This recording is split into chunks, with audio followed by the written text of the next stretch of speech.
नमस्कार श्रोते हो. दीपक रेगे कथाकथन चॅनलवर तुम्हा सगळ्यांचं मनापासून स्वागत.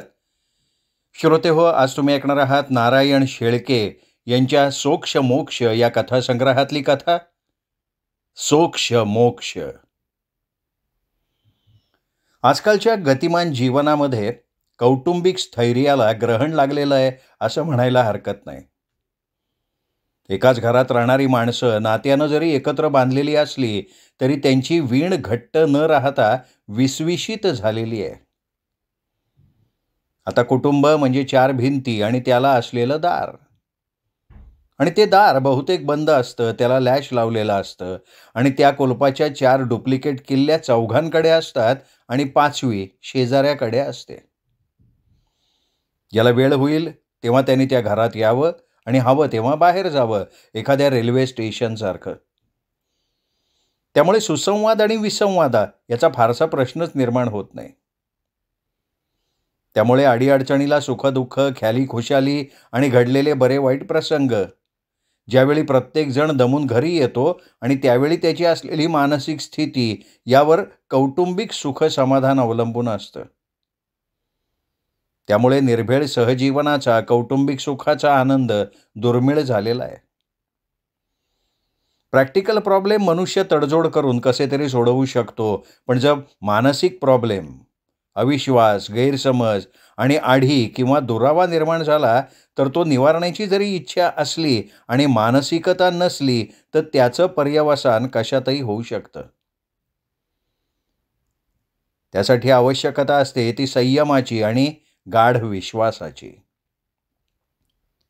शुभांगी आणि हिमांशू यांचा नव्या नवलाईचा संसार श्रीनगरमधल्या दल सरोवरात रंगीबेरंगी कापडाने नटलेल्या शिकाऱ्यात एकमेकांना खेटून बसलेल्या प्रणयी युगुलासारखा वाटत होता.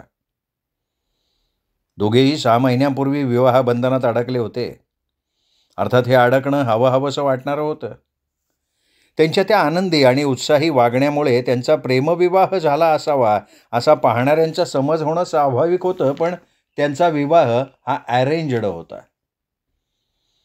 पण योगायोगानं दोघंही एकमेकांना इतके अनुरूप ठरले की त्यांचा जोडा लक्ष्मीनारायणाचा भासावा. गोल चेहरा, केतकीसारखा गौरवर्ण, कमानदार भोवया, तर टप्पोरे पाणीदार डोळे आणि लांब सडक केशसंभार. थोडक्यात स्त्री सौंदर्याचे सगळे निकष तिच्यात पुरेपूर भरलेले होते.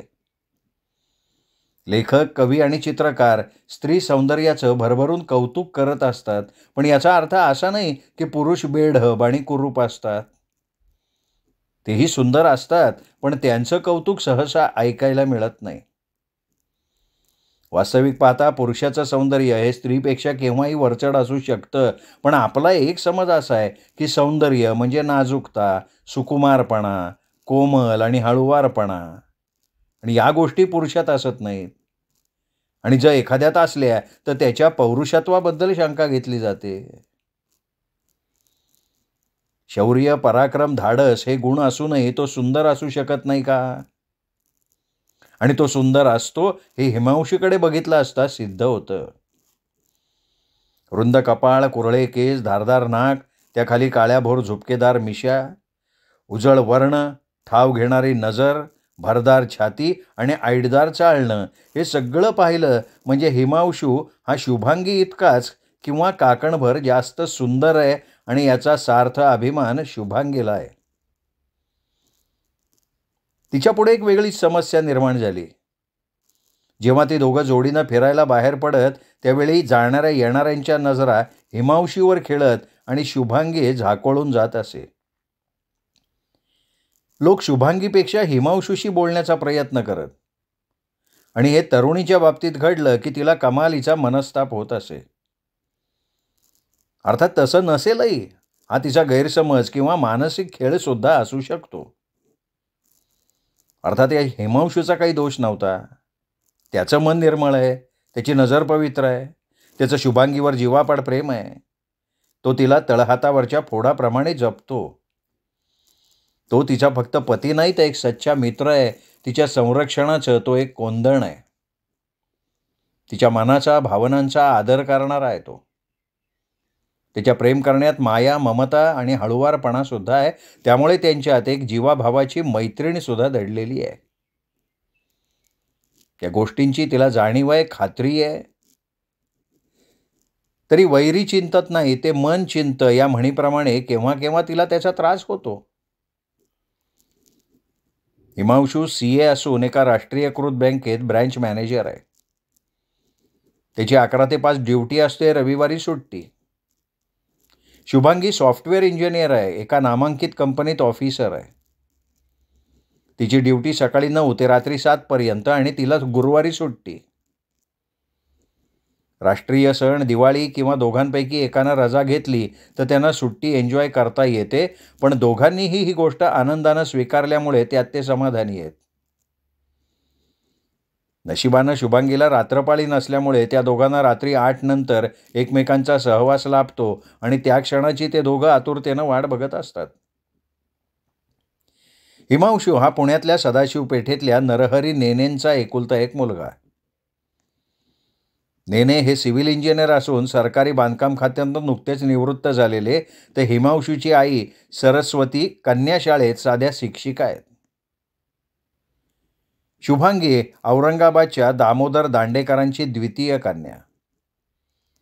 नुकतीच कॉम्प्युटर इंजिनियर झाली आणि विवाह संस्थेमार्फत हे लग्न जमलं आणि शुभांगी सासरे रोळायच्या आधी हिमांशूची बदली मुंबईला झाली. बँकेतर्फे गिरगावला ब्लॉक मिळाला. राजा राणीचा संसार सुरू झाला. सगळ्या गोष्टी अनपेक्षितपणे एखाद्या चित्रपटाप्रमाणे घडल्या याचं शुभांगीला नवल वाटत होतं, आश्चर्य वाटत होतं.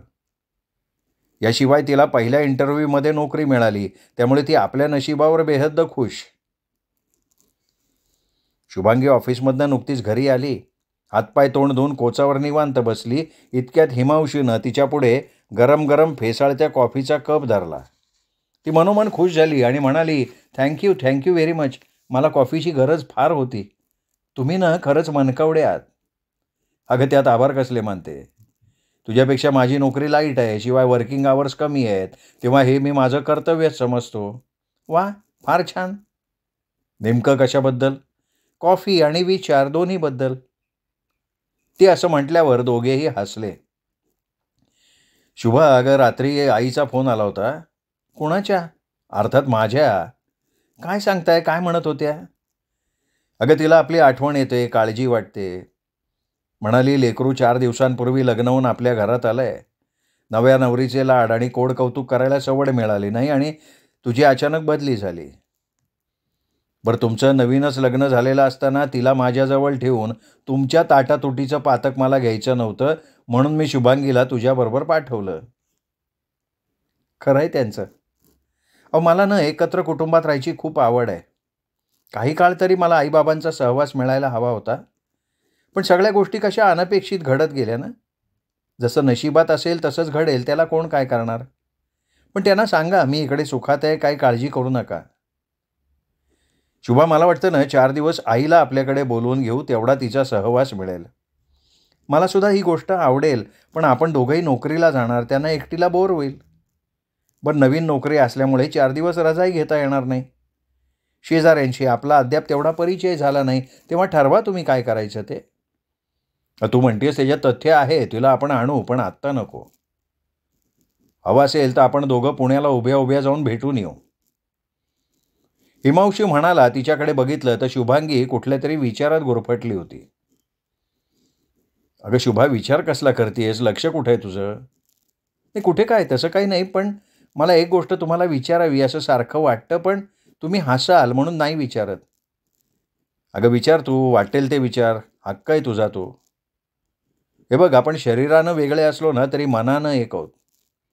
माझ्यात तू आहेस, तुझ्यात मी आहे. आपल्यातलं द्वैत संपून आपण एकरूप आहोत, तेव्हा स्वतःला प्रश्न विचारण्यासारखा आहे. माझ्याशी विवाह करून तुम्ही सुखी आहात म्हणजे तुम्हाला पश्चात्ताप नाही ना होत? माझं काही चुकत असेल तर मला स्पष्ट सांगा, मला राग नाही येणार. शुभा, अगं हा प्रश्न तू मला फार उशिरा विचारला. सुरुवातीला विचारला असतास तर विचार करता आला असता, पण आता ये फेविकॉल का जोड हो गया, ये तुटेगा नहीं ना. तुमच्या या उत्तरात माझ्या प्रश्नाचं उत्तर मिळालं, मी मला भाग्यवान समजते. दोघेही हसायला लागले. अशा प्रकारे दोघांचं वैवाहिक जीवन हसत-खेळत, हलकं-फुलकं चाललेलं होतं. ओळखी-पाळखी वाढत होत्या. एकमेकांकडे जाणं-येणं सुरू होतं. त्यामुळे नवीन गावातलं नवखेपण, एकलेपण संपलं होतं. दोघांचंही हेल्पिंग नेचर आणि खिलाडू स्वभाव यामुळे ही जोडी सोसायटीत लोकप्रिय झाली. रुटीनप्रमाणे नित्याचे व्यवहार सुरू होते. आपल्या या सुखी संसाराला कोणाची दृष्ट लागू नये असं शुभांगीला वाटत होतं, पण वाटणं आणि घडणं यात फरक असतोच ना. आज रविवार सुट्टीचा दिवस, सगळी कामं आटोपली होती. तेव्हा तिला टाइमपास करण्यासाठी समोरच्या बिल्डिंगमधल्या रणदिवे मावशीकडे जायची लहर आली. नाहीतरी त्या भेटल्या की सारखं घरी बोलवत होत्या, तेव्हा आज त्यांची इच्छा पूर्ण करावी म्हणून शुभांगी त्यांच्या घरी गेली. रणदिवे मावशींना शुभांगी आली त्यामुळे खूप आनंद झाला. त्यांनी तिचं स्वागत केलं. त्या म्हणाल्या, "अगं शुभा, तू जर आज आली नसतीस ना तर मी येणार होते तुझ्याकडे. बरं झालं तू आलीस." इकडच्या तिकडच्या गप्पा झाल्या. मग रणदिवे मावशी म्हणाल्या, "शुभा, गेली का गं तुझ्याकडची पाहुणी?" "माझ्याकडे आणि पाहुणी?" मी समजले नाही. शुभांगीने गोंधळून विचारलं. "अगं गेले 2 रविवार मी बघतीये तुझ्याकडे तिला आणि तुला माहितीच नाही, असं कसं म्हणतेस?" "अहो मावशी, रविवारी मी घरी कुठे असते ना. मला तर गुरुवारी सुट्टी असते. आणि आमच्या घरी पाहुणे कसं शक्य आहे अहो? हिमांशूनी सांगितलं असतं की मला." "अगं कदाचित ना ती फक्त रविवारी येऊन जात असेल आणि तुला सांगायचं तो विसरला असेल." "हां, तसंच घडलं असेल मावशी. अहो त्यांच्या बँकेतली एखादी सहकारी काही कामानिमित्त येऊन जात असेल." असं म्हणून शुभांगीने ती वेळ मारून दिली. मात्र शुभांगीच्या काळजात धस्स झालं. रविवारी हिमांशूला सुट्टी असते आणि त्याच्याकडे किंवा माझ्याकडे कोणी आलं असतं तर त्याने निश्चित सांगितलं असतं. तिच्या मनात संशयाची पाल चुकचुकायला लागली. तिने त्या पालीला हाकलायचा प्रयत्न केला, पण तिचं चुकचुकणं तिच्या कानात घुमत होतं. तरीही शुभांगीने मनावर ताबा मिळवला, शांत राहण्याचा प्रयत्न केला. "मावशी, पण तुम्ही सांगितलं ते बरं केलं. असंच आमच्या घरावर लक्ष ठेवा, कारण आम्ही दोघेही घरी नसतो ना. तेव्हा अधूनमधून बघत चला. पुन्हा ती स्त्री दिसली तर मला सांगा हं." मात्र तिने हिमांशूच्या वागण्यात, बोलण्यात काही बदल दिसतोय का याचं निरीक्षण करायचं ठरवलं. पण तिच्या सूक्ष्म निरीक्षणांती असं लक्षात आलं की त्याच्या वागण्यात पूर्वीचाच नैसर्गिकपणा आणि सहजपणा आहे. तिच्या लक्षात येणार नाही अशा पद्धतीनं आडून काही प्रश्न विचारून काही बाहेर निघतोय का याचाही तिने प्रयत्न केला, पण काही निष्पन्न झालं नाही. त्यामुळे तिच्या मनाची उलघाल जरा कमी झाली. पण शुभांगीच्या वागण्यातला सूक्ष्म बदल हिमांशूच्या नजरेतनं सुटला नाही. त्यांनी तिला विचारलंच, "शुभा, अगं तुझ्या ऑफिसमध्ये सगळं काही ठीक आहे ना?" "माझ्या ऑफिसमध्ये सगळं काही आलबेल आहे, नो प्रॉब्लेम. पण असं का विचारलं तुम्ही? तुम्हाला कोणी काही सांगितलं का?" "अगं कोणी सांगायला कशाला पाहिजे शुभा. अलीकडे तुझ्या मूडमध्ये झालेला बदल इतर कोणाला जाणवणार नाही, पण मला तो जाणवतोय ना. आणि अगं तुझ्या मनाची अवस्था मला नाही जाणवणार तर कोणाला जाणवणार? हां, पण यावरनं लक्षात घे बरं का, मी तुझ्यात किती इन्व्हॉल्व आहे." "हां, हे मात्र खरं आहे. म्हणूनच मी माझं सर्वस्व डोळ्यात तेल घालून जपती आहे आणि तुम्ही सुद्धा जपाल याची मला खात्री आहे." "हे बघ शुभा, तू फिलॉसॉफीत किंवा सायकॉलॉजीत गेलीस ना तर मला गुदमरायला होतं गं. ते जाऊ दे, मूळ मुद्दा बाजूला राहतोय. आपण तुझ्या मूडवर बोलत होतो." "अहो खरंच नाही काही घडलं. माझा बॉस जॉली आहे, सहकारी कोऑपरेटिव्ह आहेत आणि मी कामात परफेक्ट आहे. तेव्हा तुम्ही म्हणता तसं घडायची शक्यता नाही. सगळे तुमच्या मनाचे खेळ आहेत." "हां, मग ठीक आहे, नो प्रॉब्लेम." असं म्हणून हिमांशूनं तो विषय मिटवला. हिमांशूनं जरी तो विषय मिटवला असला तरी शुभांगीच्या मनात आता तो सुरू झाला. आता पुन्हा हिमांशूकडे येणारी ती स्त्री दिसली तर कुठेतरी पाणी मुरतंय असं वाटणार होतं. हिमांशूसारख्या हँडसम, सुंदर आणि लाघवी माणसाभोवती फुलपाखरं घिरट्या घालणार नाहीत हे कसं शक्य आहे? रणदिवे मावशीकडे जायचं नाही असं तिने मनाला बजावलं तरी तिचे पाय त्यांच्या फ्लॅटकडे आपोआप वळले, कारण या प्रकरणाचा जे छडा लावायचा असेल तर त्यांची मदत घेतल्याशिवाय गत्यंतर नव्हतं. "ये शुभा, लागला का पाहुणीचा शोध?" रणदिवे मावशींनी तिला उतावळेपणानं विचारलं. "नाही हो, आमच्याकडे कोणी येत नाही आणि आलंही नाही असं त्यांनी म्हणजे हिमांशूने ठामपणे सांगितलंय. मला सुद्धा वाटतंय मावशी तुम्ही आमच्या खालच्या किंवा वरच्या खिडकीत त्या स्त्रीला बघितलेलं असावं. रणदिवे मावशी संभ्रमात पडल्या, पण त्यांची खात्री होती की त्यांची पाहण्यात चूक झालेली नाही. जाऊ दे ना मावशी, द्या सोडून विषय. पुन्हा ती स्त्री आमच्या खिडकीत दिसली ना तर मला मोबाईल करा, मी ताबडतोब येते आणि मग आपण त्या प्रकरणाचा सोक्षमोक्ष लावू. असं म्हणून शुभांगी घरी आली.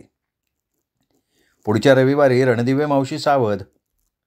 दुपारी 2 वाजता त्यानं शुभांगीच्या खिडकीत ती स्त्री हातवारे कोणाशी तरी म्हणण्यापेक्षा हिमांशूबरोबर हातवारे करताना गप्पा मारताना दिसली. मात्र तिची पाठ खिडकीकडे आणि हिमांशू आतल्या बाजूला होता, त्यामुळे दोघांची तोंड काही दिसत नव्हती. हे दृश्य बघितलं रणदिवे मावशींना उकळ्या फुटल्या. क्षणाचाही विलंब न करता त्यांनी शुभांगीला मोबाईल लावला. हां शुभांगी, मी रणदिवे मावशी. अगं तुमच्याकडे ती बाई पुन्हा आली. ताबडतोब निघ, मी आहे लक्ष ठेवून म्हणा. एवढं बोलून रणदिवे मावशींनी मोबाईल बंद करून टाकला. शुभांगी काही क्षण सुन्न बसून राहिली. तिच्या मनात विचारांचं काहूर माजलं. हिमांशूवर ठेवलेला अंधविश्वास, त्यांनी केलेला विश्वासघात, ज्याला आपण हिरा समजलो ती निघाली गारगोटी. ज्याला आपण परमेश्वर मानला त्याची आपल्या हृदयात प्रतिष्ठापना केली. ज्याच्या रूपावर, गोडगोड बोलण्यावर, भूलतापांवर आपण बोललो त्याने आपला केसानं गळा कापावा. तिच्या तळपायाची आग मस्तकाला गेली. चेहरा लालबुंद झाला.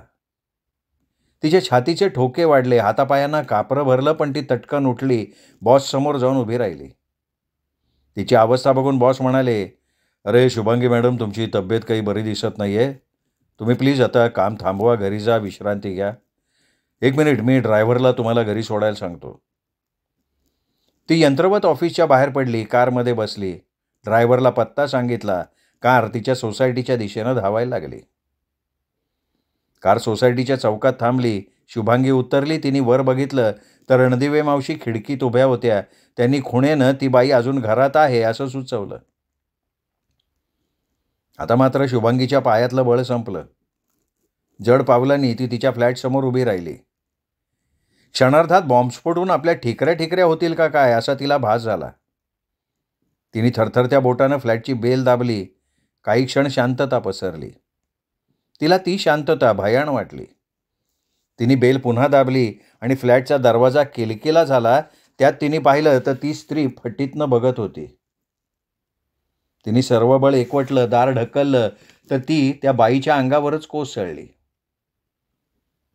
त्या स्त्रीने तिला सावरलं. तशी तिला ढकलून देत शुभांगी कडाडली, अगं कोण आहेस तू? माझ्या घरात काय करतेयस? लाज नाही वाटत तुला? एकटं गाठून माझ्या नवऱ्याला नादी लावून माझ्या बेडरूमपर्यंत जाण्यापर्यंत मजल गेली तुझी. थांब, तुझ्या झिंज्या उपटते.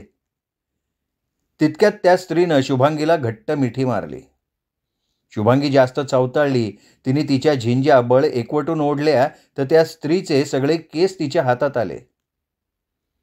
बघितलं तर तो वीग होता. तिने आश्चर्याने त्या स्त्रीकडे बघितलं तर तो स्त्री वेशातला हिमांशू होता आणि तिच्याकडे मिस्किलपणे बघत होता, हसत होता. तिच्या मनावरचं मनाचं ओझं हलकं झालं. डोक्यातलं काहूर शांत झालं. तिने स्वतःला कॉटवर झोकून दिलं. डोळे गच्च मिटून घेतले.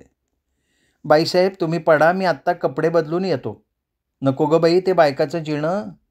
बायकी आवाजात हिमांशू म्हणाला. 5 मिनिटात पुरुष वेशात तिच्या समोर येऊन उभा राहिला.